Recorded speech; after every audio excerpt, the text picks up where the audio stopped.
I think inverted mats are often better than normal positive ones, and you should favor them more in your workflow, especially if using them for transitions. Here's why.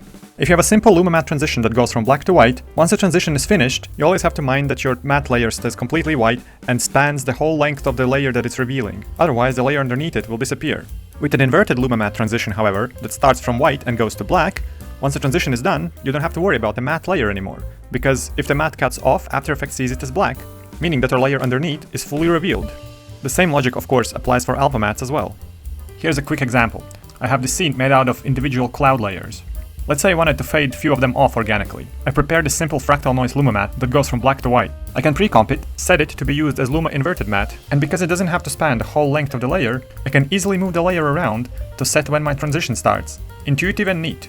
The fact that my transition starts at the top of the matte layer means that it's very versatile and can be used on other layers as well very easily by just duplicating it and moving it around.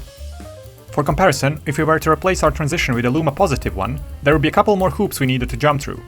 Our best bet would be probably to enable time remapping on the matte layer, so we can extend the white at the front of the clip to cover the length of our target layer. This would however mean that on a timeline it would be harder to see where the transition starts. Might not be a problem in this particular example, but if you have quite a few layers, some extra tidiness and getting to skip a step or two can go a long way to make for a more pleasant workflow.